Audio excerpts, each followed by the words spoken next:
Là, ça n'a aucune chance, ce bouquin, hein, je vais vous dire. C'est chez La Colère. Elle n'était pas contente, hein. Non, je ne la fais pas. Quand j'étais Jeanne R, chez Quai Voltaire.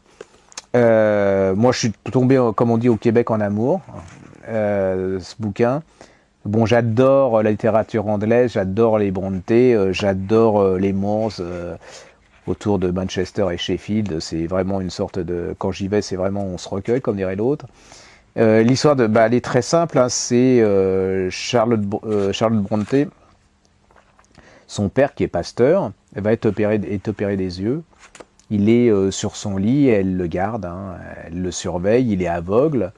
Et c'est l'histoire de Charlotte Brontë, des sœurs Brontë, c'est-à-dire pendant qu'elle veille son père, elle va se remémorer comment elle va partir à Bruxelles, comment elle va tomber amoureuse de son prof de français. C'est l'histoire de son frère, alcoolique, enfin qui va complètement les bouffer. Mais c'est surtout en même temps que ce qu'elle raconte, comment elle va écrire Jeanne R. C'est-à-dire que j'ai lu au moins 3 fois Jeanne R, en plus c'est vrai. Et là vous dites que ça j'avais pas compris ça, j'avais pas.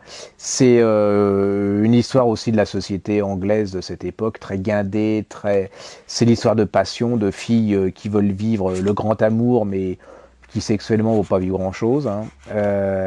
C'est le contraire de maintenant, parce que maintenant ils vivent beaucoup sexuellement, mais le grand amour ils savent pas grand-chose.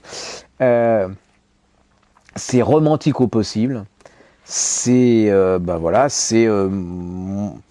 ça aurait pu être écrit dans les années 1846.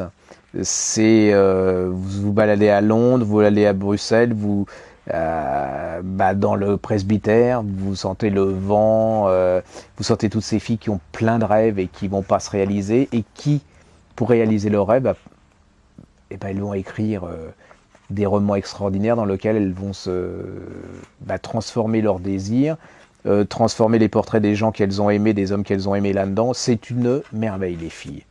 Si vous aimez Jane Austen, ou si vous aimez les Brontë, vous aimez la littérature anglaise, vous mettez le nez là-dedans, plaisir absolu. Hein. Et en plus, ça vous rend intelligent, ça vous donne envie de relire Jeanne R. C'est une petite merveille. Je ne sais pas pourquoi personne n'en parle. Moi, j'ai adoré. Ça s'appelle Chez La Colère. Quand j'étais Jeanne R, c'est aux éditions Quai Voltaire.